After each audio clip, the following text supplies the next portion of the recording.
The Gucci Mane and Pooh Shiesty beef has escalated to a point of no return. What if I told you one video just flipped the entire rap game upside down?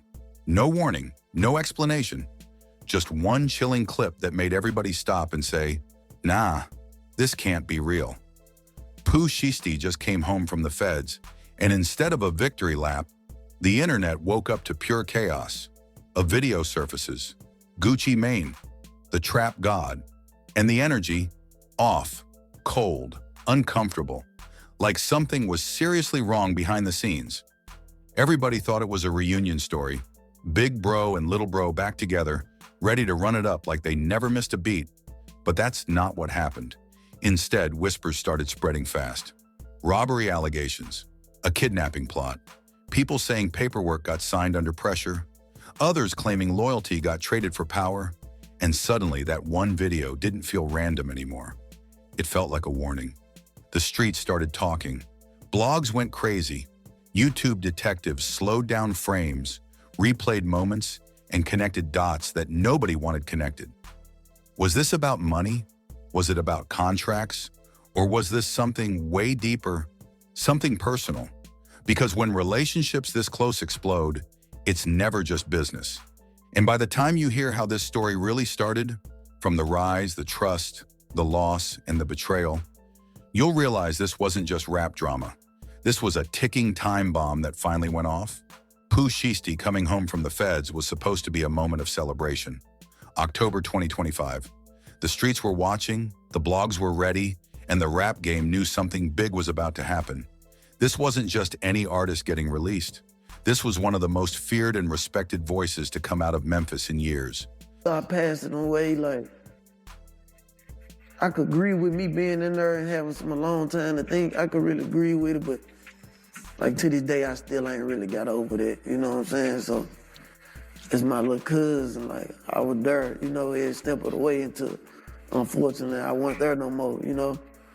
So me coming home to that, like being in there when you hear a death and, you know, you get the bad news, it don't feel real, especially like without you being able to go to a funeral or see him like right there. So it's just like, it's like a whole different world in there, so it ain't feel real. But me getting out here not being able to see him or call him or him to tell me welcome home, you know, still messing with me up for real, so I ain't really got over it yet. The same rapper who turned raw street energy into platinum plaques.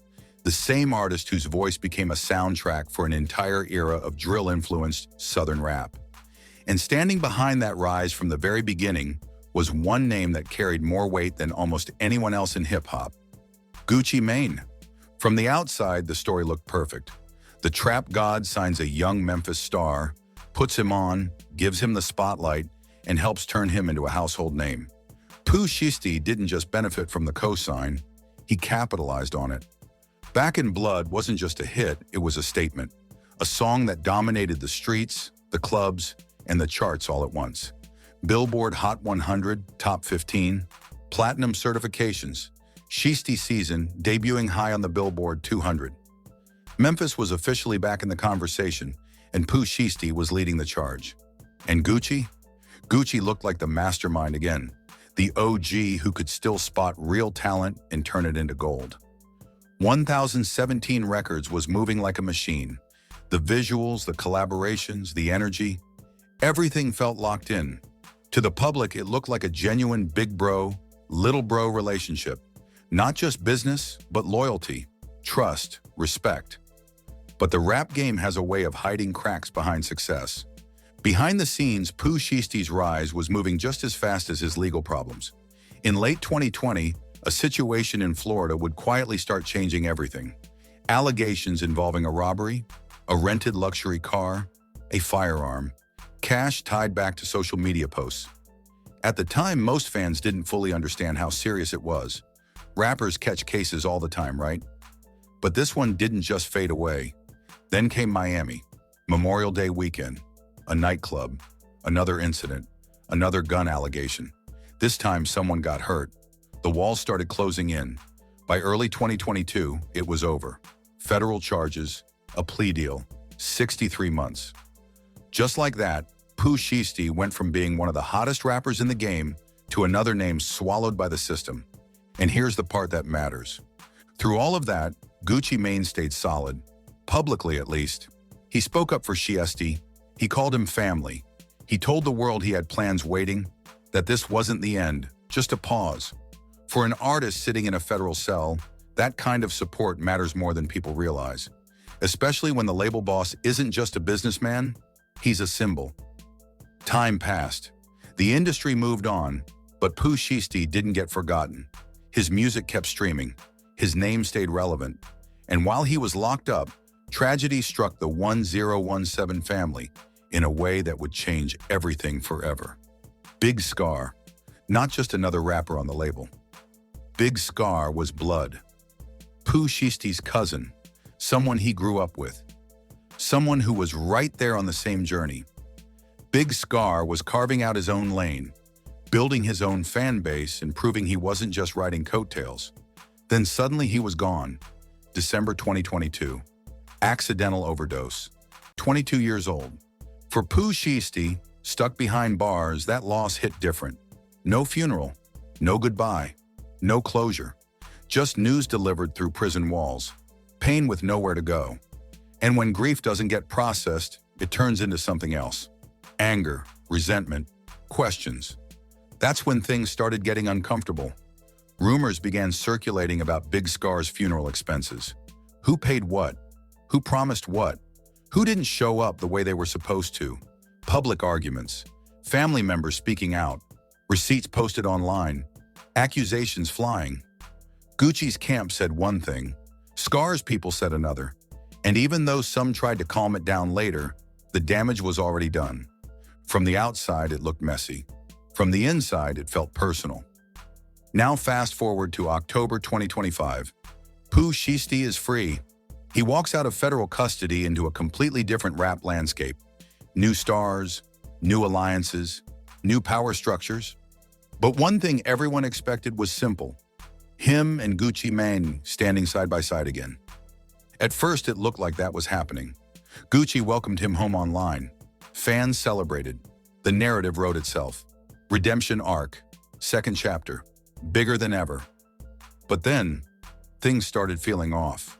Posts disappeared, silence replaced noise. No public link-ups, no music announcements, no "we back" energy.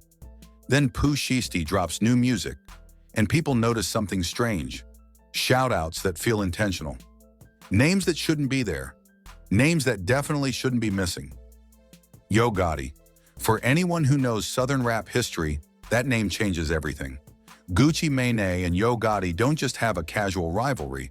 That beef runs deep, personal, strategic, years in the making. Entire cities got pulled into it. And suddenly, Pooh Shiesty, Gucci's artist, is sounding real friendly with Gucci's longtime rival. That's when the internet started asking questions. Was this a switch-up? Was this business? Or was something already broken behind the scenes? Then the video surfaced. Not flashy, not loud, just chilling. Gucci Mane on camera, the energy wrong, the moment heavy, and people felt it immediately. This wasn't content. This wasn't promo. This felt like a message. Or worse, evidence. Suddenly, the rumors exploded. Allegations that sounded too wild to be real. Robbery whispers, claims of pressure, stories about paperwork being forced, a kidnapping plot that felt straight out of a movie. Bloggers started posting allegedly every other sentence. YouTube channels went into overdrive. Everyone had a source. Everyone had a theory. And at the center of all of it was one question nobody could answer. How did a relationship that looked this solid fall apart this badly? Because whatever the truth is, one thing is clear. This wasn't just about music anymore. This was about loyalty, power, grief, and choices made in the shadows. And the deeper you dig, the more you realize this story didn't start when Pooh Shiesty came home. It started years earlier, when trust was given and slowly taken back. Once the rumors started, there was no stopping them. What began as quiet speculation turned into full-blown internet chaos almost overnight. Fans weren't just listening anymore. They were investigating.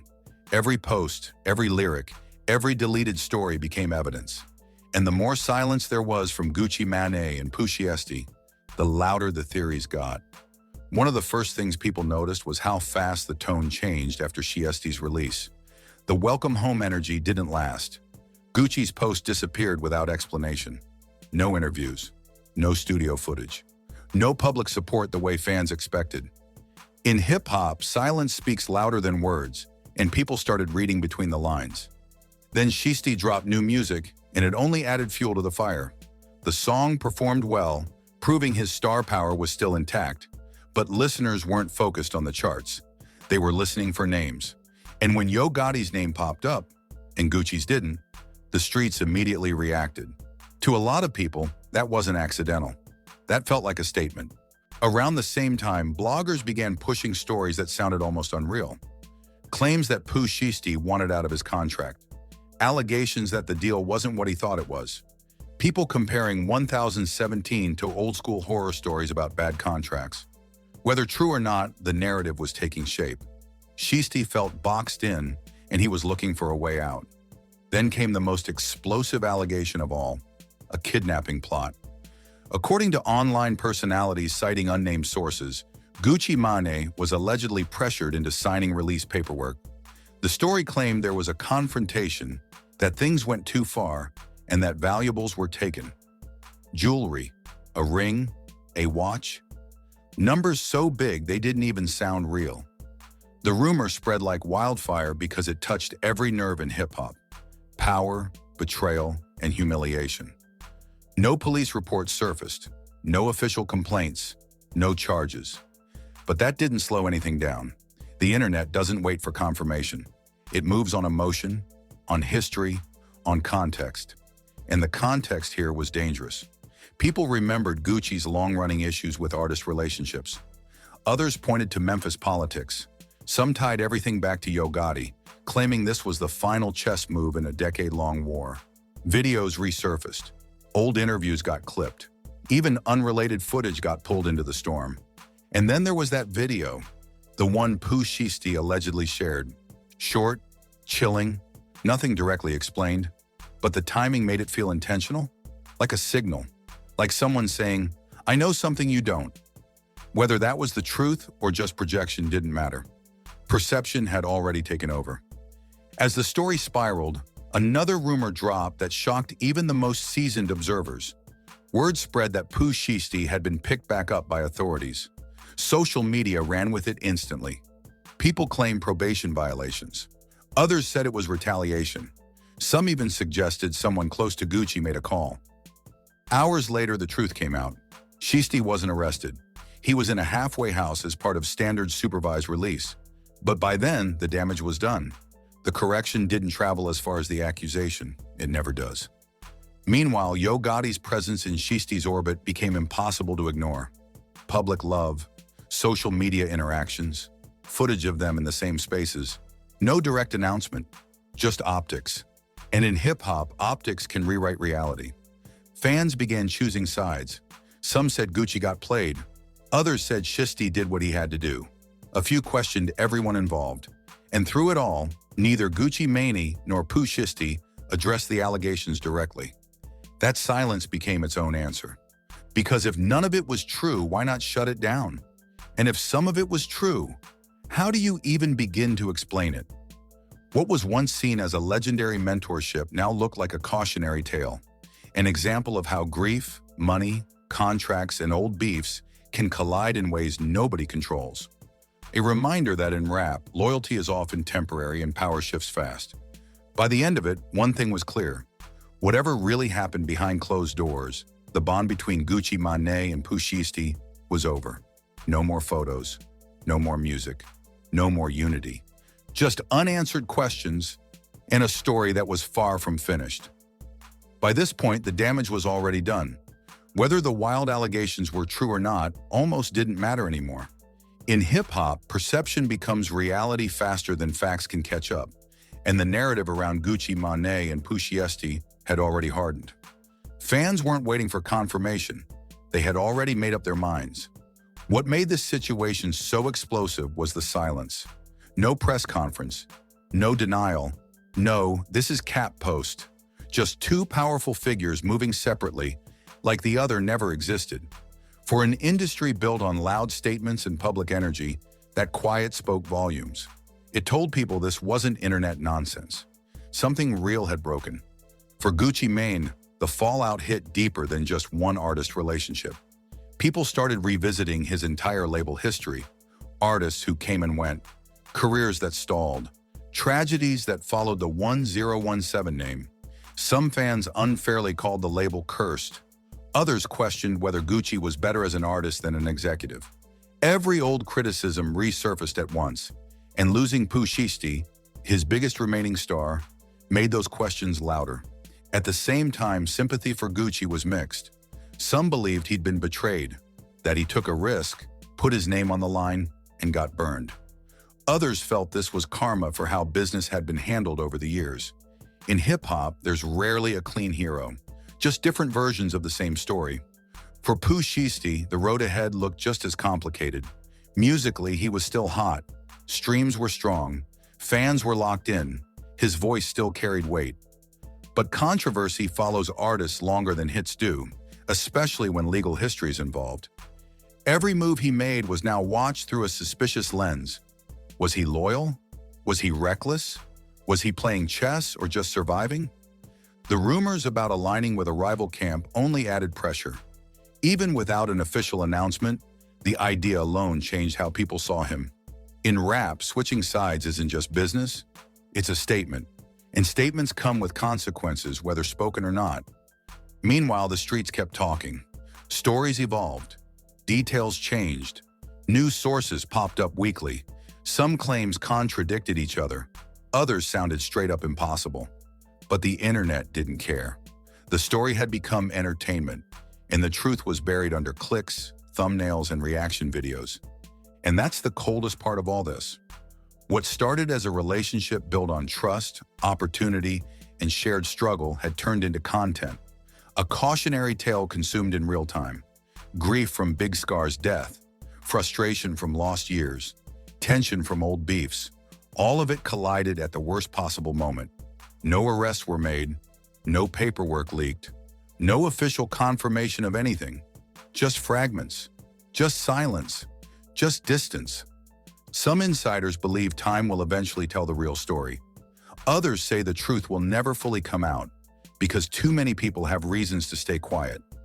In this industry, sometimes the truth isn't hidden, it's protected.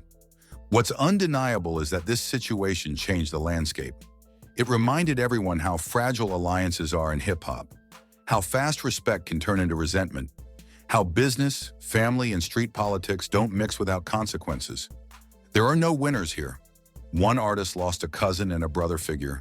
Another lost his protege and a major piece of his legacy. Fans lost the music that could have come from a reunion that now feels impossible. And the chilling video that sparked all of this? It remains exactly what it was from the start. A moment frozen in time, loaded with meaning, but never fully explained. A reminder that in rap, the most powerful messages are sometimes the ones never spoken out loud. Because when loyalty breaks, it doesn't explode. It goes quiet. If you made it this far, you already know this story isn't just about music. It's about power, loyalty, and the real consequences when the streets, business, and fame collide. Now here's the thing. The internet has told a million versions of this story, but none of them give you the full picture. That's where you come in. Drop your thoughts in the comments. What do you really think happened between Gucci Mane and Pooh Shiesty? Was it betrayal, bad timing, or just business getting messy? Your perspective matters because this conversation is bigger than just rumors. It's about understanding the dynamics of loyalty, opportunity, and survival in hip-hop today. If you want to keep seeing deep dives like this, hit subscribe and turn on notifications. We break down the stories the media won't touch, give context to the chaos, and show you what's really going on behind the scenes. Smash that like button if you respect the grind and the history behind every move these artists make. And share this video with your friends who live and breathe hip-hop. Remember, this isn't just entertainment, it's the culture, and your voice counts in the conversation. Stay tuned, stay aware, and let's talk real hip-hop, no filter.